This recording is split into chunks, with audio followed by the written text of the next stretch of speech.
Hey guys, I'm your host Tara A. Devlin, and welcome to this week's episode of Kowabana, true Japanese scary stories from around the internet. My latest book, Kowabana Volume 13, is now out. Collecting even more of your favourite stories from the show, you can find terrifying ghosts, cruel curses, haunted buildings, weird monsters, and much, much more. You can find that on Amazon right now and help support the show at the same time. This week, we're looking at some life-changing and potentially deadly encounters with the other side. First up, two friends visit a local shrine for a test of courage, but uncover something that perhaps should have remained unknown. Find out why in Rear A Shrine.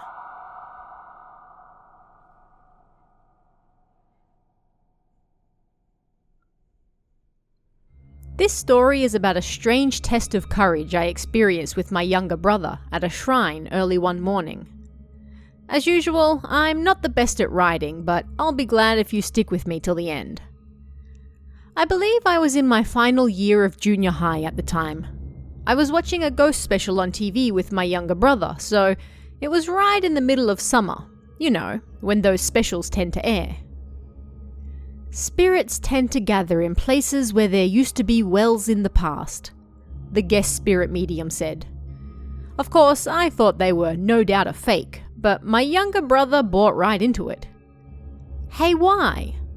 He was only 1 year younger than me, so he addressed me simply by my name. That's pretty interesting, don't you think? Huh? I replied. There's a shrine called A near the school, right? And behind that is another shrine they call Rear A. There's a well there, isn't there? I have no idea. At this point, I was starting to get a bad feeling about things, so I pretended not to know what he was talking about. You want to go? When? I don't really want to go at night, so how about tomorrow morning? Yeah, let's go around 5. All right. I didn't really want to go at 5 a.m. That was way too early for me. But I didn't want my brother to think I was scared, so I agreed. Oh, and A shrine was always pretty busy, and there was a priest always there. But the rear shrine was dirty and creepy, and it was known amongst locals as a ghost spot. So, 5 a.m. I was sleepy, but I managed to get ready. I like to carry a good luck charm with me when I do stuff like this. I then had to shake my brother awake. You know, the one who suggested we go this early in the first place. And then we started towards Rear A Shrine. Hey, why? My brother said. What? Apparently Rear A Shrine is the most dangerous in the morning, so be careful, okay? What the hell? This guy chose the most dangerous time on purpose without telling me? To reach the rear shrine, first you had to go through the main shrine. I thought the priest might already be out cleaning, but we didn't see anyone there. I didn't know whether a well would actually be there or not, but my brother led the way, so I followed. According to that spirit medium on TV, and my brother, wells in old Japan used to be popular locations for people to end their own lives.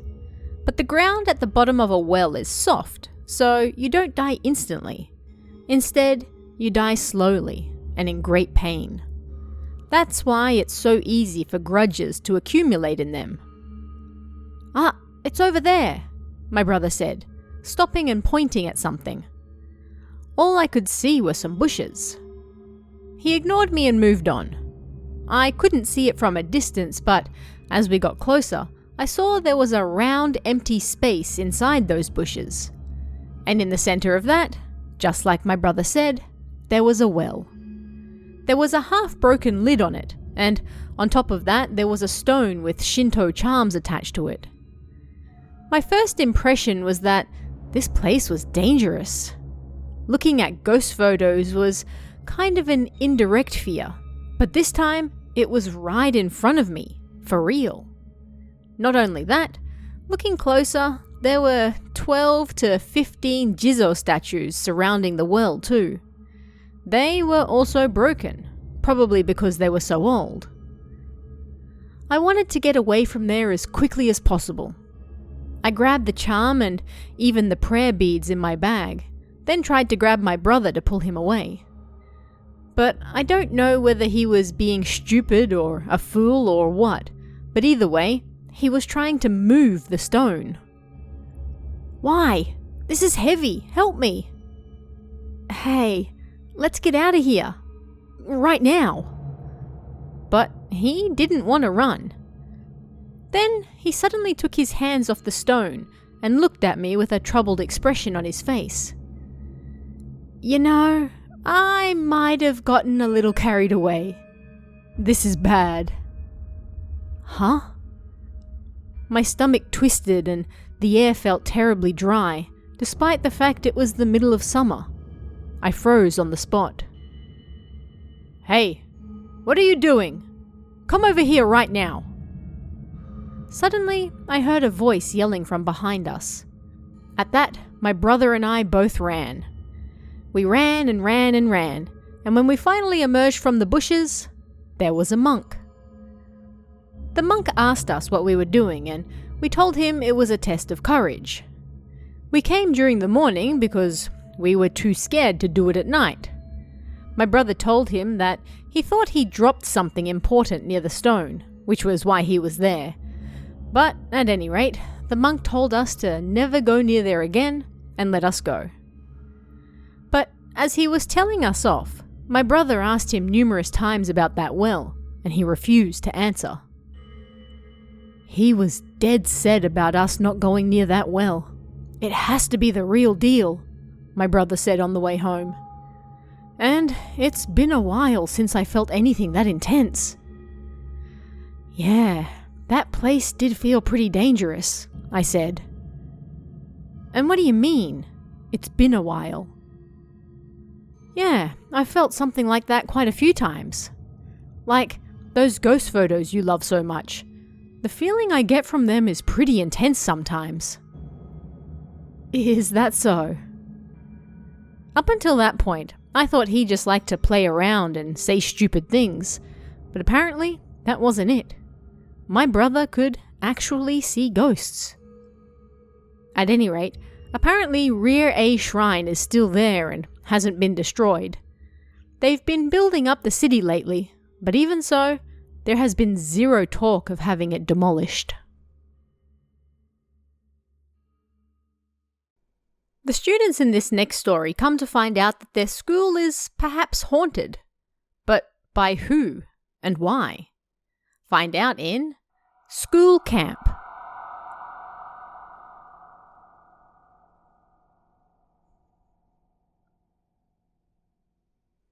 This is my first time here. This story isn't very long or scary and might be hard to read, but here we go. This happened when I was in the 6th grade. The elementary school I went to had a camp for all the 6th graders every year during the summer holidays, around the end of July. We'd all gather at the school gym at night, and then the mothers would cook dinner and such for us, and then we'd participate in an event. For us, it was a test of courage. We had to walk through a set route through the school, put a stamp on our piece of paper, and then return to the gym. I guess it was actually more like a haunted house than a test of courage, but either way, the mothers all got dressed up and tried to scare us on the way. We started around 7 p.m, when it was still somewhat light outside. My group was last, so by the time we went, it was dark and everyone was nervous. It wasn't actually that bad, but there were rumors at the time that the music room was haunted. Anyway, I was kind of excited. By the time we reached the music room, we were laughing and greeting the mothers dressed up as ghosts. But once we got inside, it was too dark to see anything. Nothing strange happened, but the girls were holding the torches, so we couldn't properly look around ourselves. After visiting several classrooms, we returned to the gym and then we all sat down to eat watermelon, sweets, and ice creams. Once we were done, it was time to get ready for bed. The gym was split in two, so the boys could sleep on one side and the girls on the other. I decided to sleep in a spot with a few of my good friends. We were right next to the divider, and when I was spreading out my blanket, I saw one of the girls I was also good friends with putting out her blanket on the other side.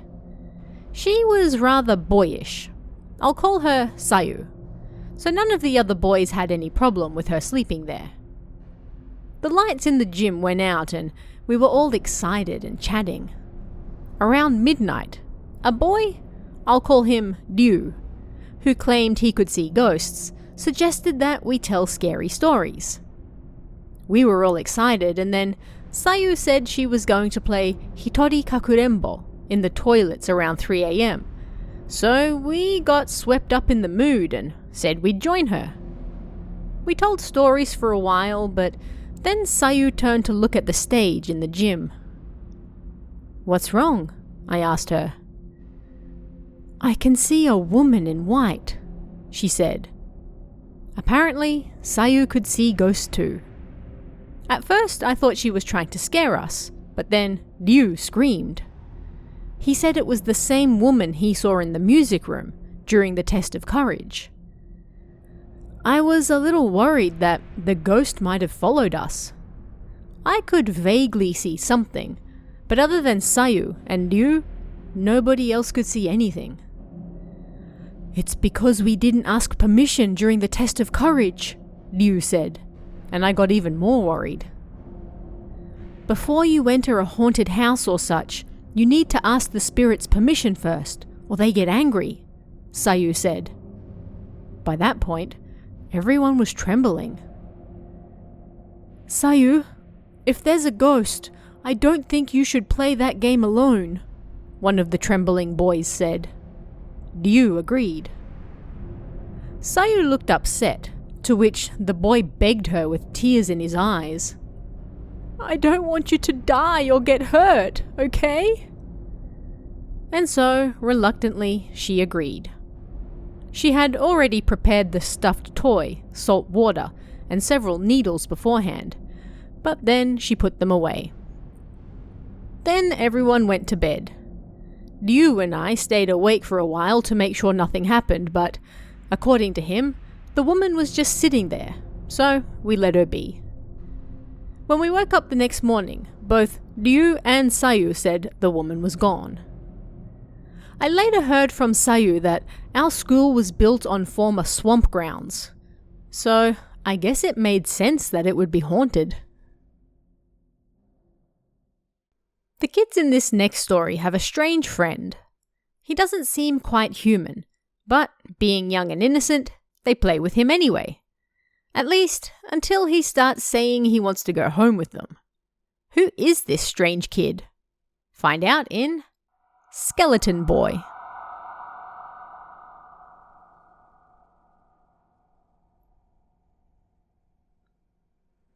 This is something that happened to the younger brother of a friend who lives in Tokyo. Yeah, it's your typical friend of a friend story. Apparently, a group of elementary school boys, including his younger brother, used to play at the park with a skeleton boy at the time.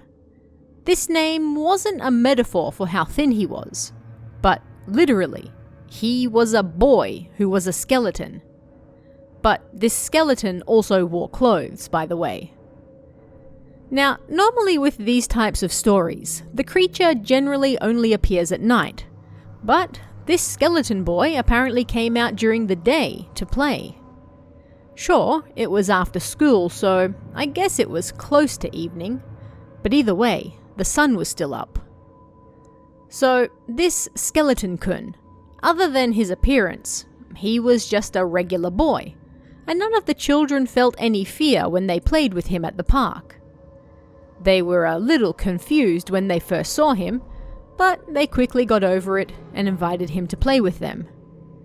And so, even after his first appearance, the children continued going to the park after school each day to play. But as the days passed, when it was time to go home, Skeleton-kun started to argue that he wanted to play more. "My parents will be worried," my friend's younger brother told him. But then, Skeleton-kun followed him home. And that was the first time his brother felt afraid. He wasn't sure why, but he had a feeling that something bad would happen if he let Skeleton-kun into the house. They both arrived back at the building, but his brother told Skeleton-kun that he couldn't just let uninvited guests into the apartment, so he rushed inside and then closed the door behind him. The door wasn't an auto lock, so he was a little worried that Skeleton-kun might follow him inside. But his fears were thankfully unfounded. But as he walked down the corridor towards his apartment, he looked downstairs and saw Skeleton-kun still loitering near the building entrance. There was an infrared sensor or something installed by the building's front door for security purposes, and it seemed that Skeleton-kun was unable to go past that. Meaning, it wasn't that Skeleton-kun didn't follow him in because he didn't want to be rude, but rather, the sensor didn't seem to recognize him, and thus wouldn't open the door for him. Being that it was now evening, the brother naturally found all of this a little creepy, so that night he told his family about the skeleton boy for the first time. They all thought he was making it up, so they played along with him, but they were soon surprised to hear similar stories from other children in the neighborhood as well. It seemed the skeleton boy had followed other children home as well. It was at this point that the kids finally got scared and told their parents about him, but the parents all thought they were making things up. When they spoke to the other parents about it, they discovered that all their children were telling the same story. But in the end, they decided that while they didn't know what was going on, it had to be a story they were all making up together. Of course, the adults didn't believe the children's stories, but they did see the children were afraid, so they started patrolling the area. They also put out a leaflet in the neighborhood circular notice. Rumors are going around the neighborhood, so please be on the lookout for suspicious people. Don't let your children play at the park either. The local school also warned children not to play at the park. But on that note, the only people who ever actually saw the skeleton boy were children, elementary age or younger. My friend was a junior high student at the time, so he never saw anything, and none of the adults ever mentioned seeing anything either. As far as my friend knew, the children the skeleton boy had followed home mostly all lived in apartment buildings, or houses with gates, and he was unable to ever go past the entrance, so luckily, nothing ever happened. There were a few children who didn't live somewhere like that, but they ran to a friend's house instead, and so remained safe. As such, it was unknown what would happen if the skeleton boy followed a child home to a house without a gate or a sensor. It was also unknown why the infrared sensor was a no-no, or even if it was the infrared sensor that was keeping him out in the first place. It also seemed that the skeleton boy simply wanted to play, and there was no mention of him ever causing harm, mental or physical, or harboring resentment towards any of the children he played with either. The identity of the boy, his ties to the park, and why he appeared there in the first place were also unknown. Eventually, there were no more sightings, and the strange event came to a natural end. The adults didn't think that the children had gone mad, but they did wonder if maybe they had shared in a mass delusion. Or maybe my friend just made all of this up. Either way, when I think about this skeleton boy wandering around the front of apartment buildings during the evening, or children playing with him at the park like it was the most natural thing in the world, that's honestly kinda scary, so that's why I'm writing it here. A high school student makes a living off of taking fake ghost photos, but they're perhaps not as fake as some people seem to think. What is it that he can really see? Find out in Fake Ghost Photos.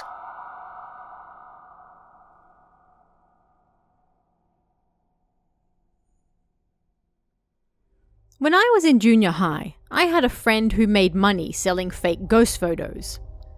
Well, I kind of helped him, but when I say fake, I don't mean that he edited them or anything like that.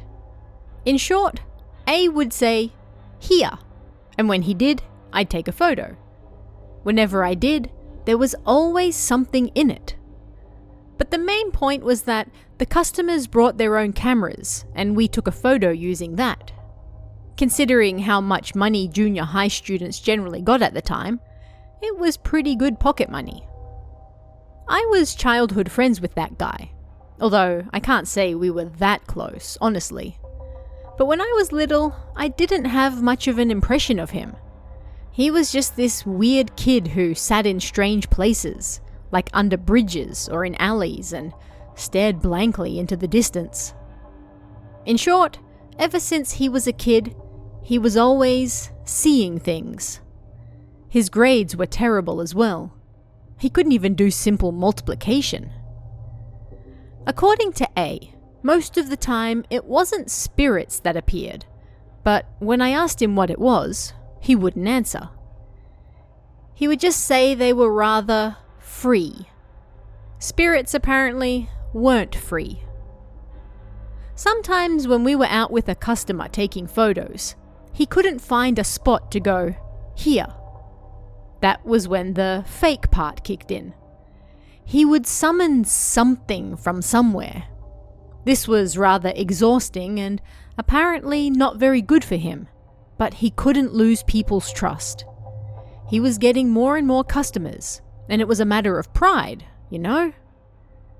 So, one evening during Golden Week, in our final year of junior high, A and I were out shooting with customers like always. We were in an abandoned factory, and it was my job to talk to the customers. I told them some random story like, "The spirits of the dead workers linger here." And then A sent me a sign. When A was with people he didn't know, he couldn't concentrate. And when he was focusing hard on something, well, he looked kinda weird. When he signaled to me, I was supposed to take the customer to a slightly different place for a while. I took the customer from the work area to the entrance with the reception desk or whatever, and we spoke there for about 5 minutes. Inside, I heard a scream. It was A. I told the customer to wait, and then I ran back in. A was on the ground, screaming over and over, and there was this, I don't know how to put it, some pitch black thing like a loud mushroom cloud, filling the room. There was so much of it that I watched in amazement for a moment, but then I thought that maybe there was a fire, so I started running around before I even realized it. I grabbed A and the customer, and we ran outside. The customer took off ahead of me and ran somewhere. That was fine, but then A tried to run away from me as well, so I grabbed his arm and made him stop. He tried to run off again, but I grabbed him and yelled, "What the hell was that? What happened?" "My dad is dead," he cried. It turned out that evening, before we set out to take photos, his father died in a traffic accident. The story would have been over a lot quicker if we had a phone with us. A didn't come to school for the next week, but when he did return, the first thing he said to me was, "Let's not take photos anymore. I'm gonna stop looking at those things as well. I'm only gonna look at what's real." It wasn't like we were the best of friends. And besides, when his dad died, he was out doing stupid stuff to earn money with a fool like me. It wasn't like I could have done anything about it either way, but I still felt a sense of guilt. And because things now felt awkward as well, we eventually stopped hanging out. And A said he was going to look at what's real. This kid who couldn't even do multiplication suddenly picked up his grades, and within a year, was able to attend one of the best schools in the prefecture. So, was all of that beforehand simply because he wasn't looking at what's real? I don't know what it was that A saw all the time. These things that weren't spirits, but in the end, I was unable to ever move past that mushroom cloud thing. Even now, I still dream of it. I'm sorry, a lot of this doesn't make sense looking back over it. I just have vague regrets about it all.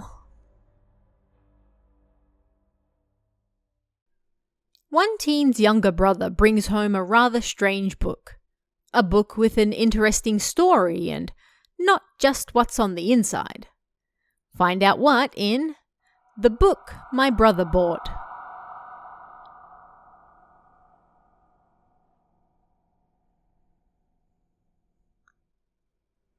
My family is honestly a pretty colourful bunch of people. My dad hates supernatural stuff so much that if it suddenly appears on the TV, he'll get up and leave the room. I don't know why, but sometimes my mother will tell my brothers and I not to hang around certain friends if we bring them over as well. And my older brother, well, he's a massive nerd, and because of the big difference in our ages, I get to meet all sorts of interesting people through him. And my younger brother, who is 1 year younger than me, often says really strange things. I don't know whether it's true or not, but apparently he can see ghosts. I consider myself normal, but thanks to my brother, I've experienced all sorts of things that might possibly be supernatural. So, the story I'd like to tell you about this time is about my younger brother. It's a story about a book he bought at a second-hand bookstore. And if any of you have heard of a book like this, I'd like you to tell me more about it. Sorry for the rambling, but I hope you'll keep reading. This happened when I was in the second grade of junior high. My brother had just started junior high, but he also started branching out into the world as well. He seemed to go everywhere by bike, train, bus, etc. One day, he came home with an incredibly pleased look on his face. "What's wrong?" I asked. "Why?" He was just a year younger than me, so he never attached san or anything to my name. "I found this amazing book." "Another supernatural type one? Dad will get angry." "It'll be fine as long as he doesn't see it."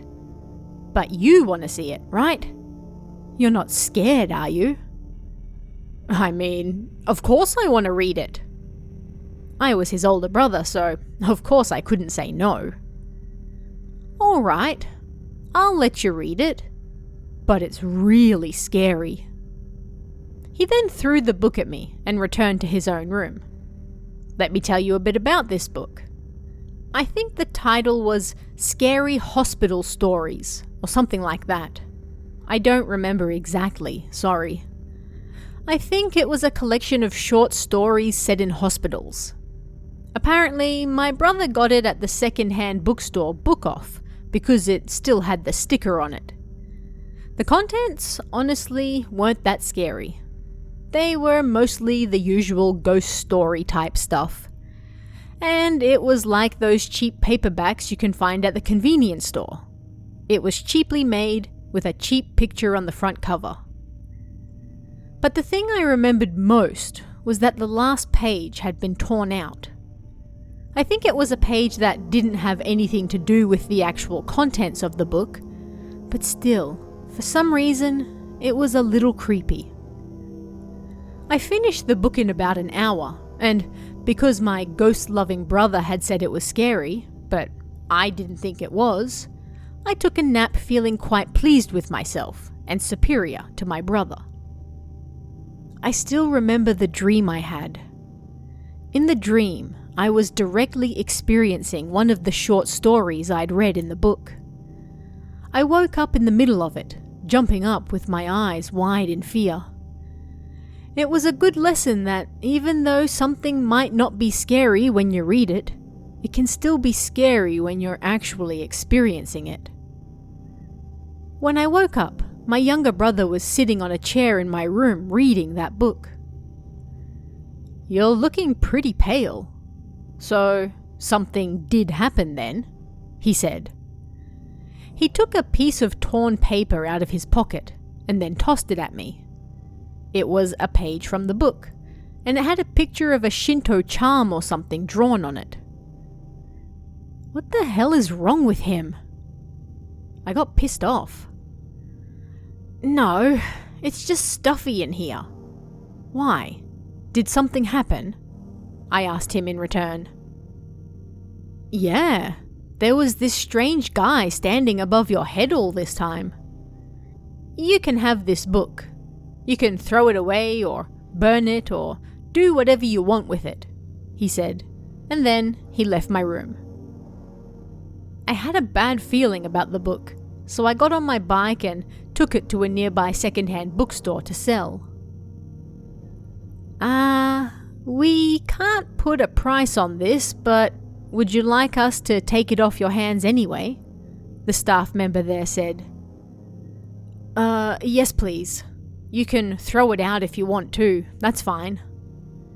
I pushed the book towards the staff member as they looked at me suspiciously, and then I went home. Nothing special happened after that. I ate dinner, had a bath, then went to bed. My dream wasn't anything weird either. But when I woke up, there was something on my desk that I didn't want to see. Yeah, it was that book. I had given it to the staff member at the bookstore the day before, so why? Thoughts ran through my head. Then my mother called me. "The bookstore called me yesterday and said they couldn't take your book. I went and picked it up this morning and put it on your desk," she said. "Oh, okay," I replied. And that was how it ended. But there are still a few things I don't understand. Why couldn't they take the book? What was with that picture of the Shinto charm? And what was that dream I had? And after all that, when my brother saw the book, he was like, so it did come back. The rumors were right. I gave it to one of my older brother's friends, someone who loves supernatural stuff, so I don't know where it is now. But if any of you know anything about that book, please let me know. Finally this week, a young boy tries to record a spirit's voice using a method he finds in his favorite magazine. But this quickly backfires. Find out why in Winter Ghost Special.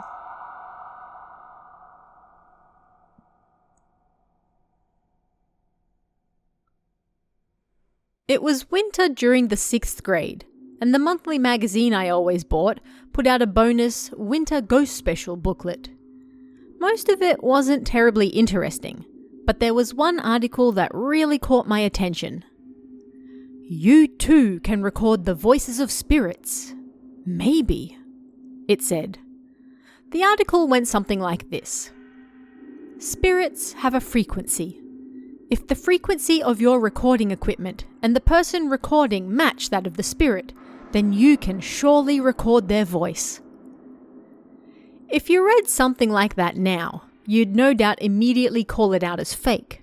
But at the time, everyone was into capturing ghosts on tape, and you could often watch TV specials about doing so as well. If I record a spirit's voice, then I could become famous, I thought as I read the article.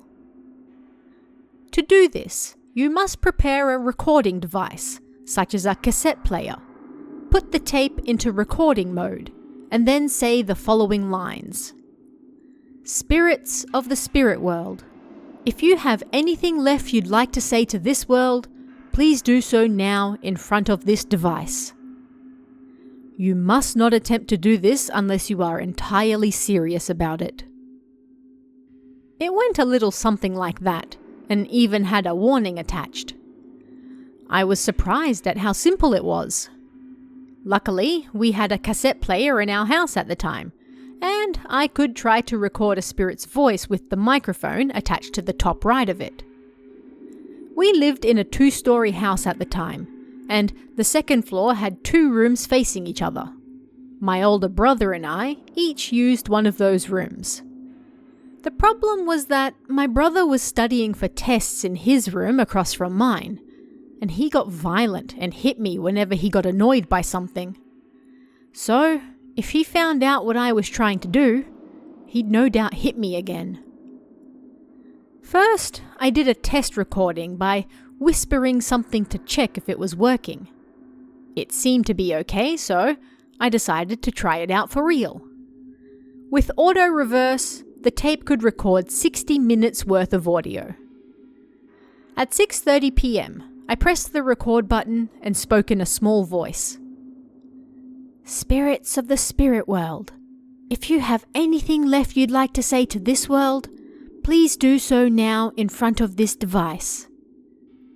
I turned the lights off, went downstairs, ate dinner, then watched TV as I waited for 60 minutes to pass. Once the hour was up, I excitedly ran upstairs and pressed play on the tape. Spirits of the spirit world, if you have anything left you'd like to say to this world, please do so now in front of this device. After that, maybe because of the white noise or the bad mic quality or something, but there weren't even any sounds like the wind rustling through the trees outside the window. 5 minutes, nothing.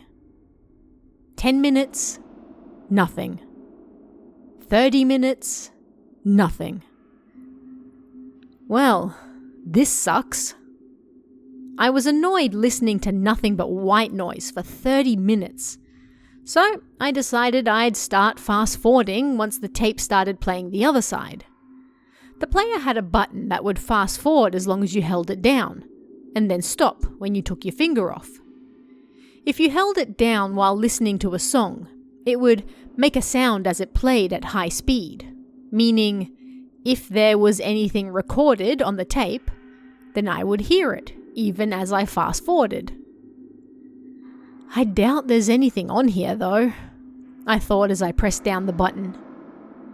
I kept my hand there, mostly having given up already. It was already 2/3 of the way through when my hand started to feel numb, and then I heard a noise. It recorded something. I immediately took my finger off the button and then rewound the tape. Now I could clearly hear what had been recorded. Mama, stop. Please, I'm scared. Shaka, shaka, shaka, shaka. Help me. Mama. Mama. Mama, I'm scared. Shaka, shaka, shaka, shaka. Stop it. Bang. Then, white noise again. The first sound was like a steel door being opened, and then a boy and a girl screaming "Mama."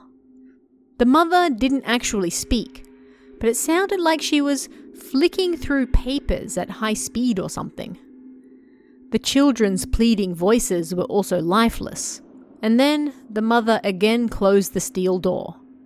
Then, white noise. What the hell was that? Confused, I decided right away that my brother had to be playing a prank on me. If I were calm, I'd have realized several things were strange, but all the blood had rushed to my head. I was profusely sweating, and my heart was beating wildly. I opened the door to my brother's room, where he was studying, and the first thing I said was, "What the hell are you doing? Stop it!" Huh? What are you going on about? No matter how much I questioned him, we weren't having the same conversation, so I gave up and explained everything and let him listen to the evidence. As he listened to the tape, his face turned pale. I can't do something like this. I mean, there's no way. What the hell is this? How did you record this? Huh?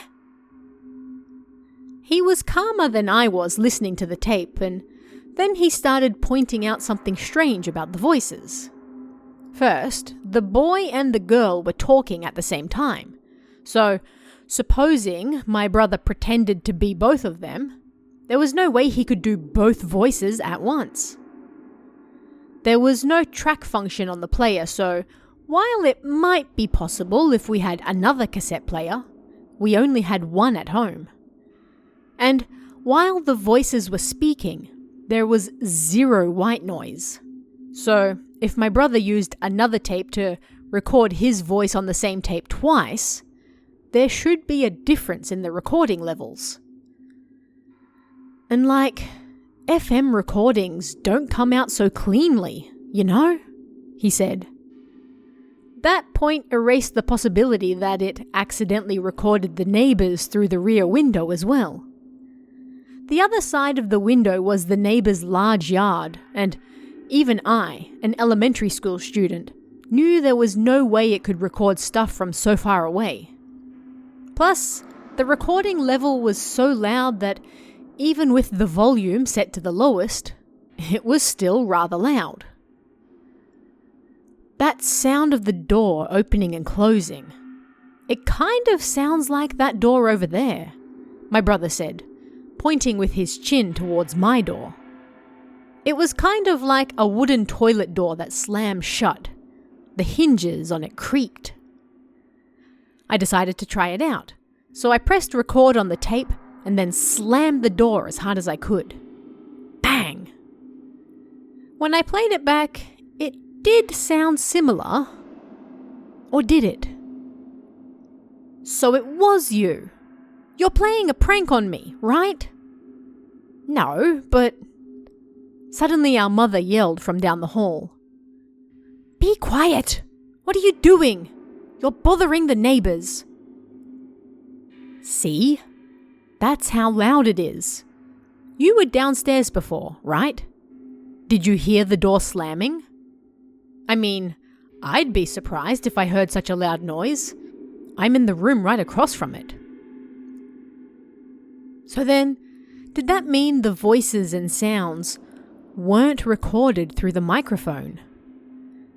But even after listening to it several more times, I couldn't hear any other sounds or clues. What stupid thing have you done now? You're gonna get cursed, you know, my brother said, and I ran from the room crying. It's fine, just erase it. Erase it. I don't know if you're cursed, but I don't think you should keep this either way, my brother said, still holding his finger on the fast forward button. Then he rewound the tape. Ah, what's this? He seemed to have noticed something. He fast forwarded. It made a sound. He did it again. Now, this may have been a coincidence, but in that noise that was being sped up, it sounded like someone was saying something. Help me.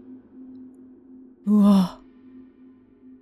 My brother and I both lost it and immediately got rid of the recording. What on earth was that? Maybe the people who lived in that house before us abused their children, or maybe they locked them up somewhere and then left them there. Even now, I sometimes wonder if their remains are still locked up somewhere. I got rid of that recording, but the sound of their voices will be etched in my mind for the rest of my life. Recording the spirit world isn't something you should try to do. I still resent that careless booklet, even now. A huge thank you and shout out to this week's Cummy tier members, Christina, Just Sawn, and S-. It's thanks to your support, along with everyone else, that I'm able to keep doing this show, so thank you very much. Don't forget to check out Kowabana Volume 13, out on Amazon right now. And check out our newly revamped merchandise store at kowabana.store. And if you'd like to chat about this week's stories, come and join us in the Kowabana Discord. You can find that link in the description or on kowabana.net. You can also check out our Patreon at patreon.com/Tara A. Devlin for exclusive bonus stories and extras, or our YouTube channel at youtube.com/Kowabana Japan for all sorts of Japanese horror you won't find anywhere else.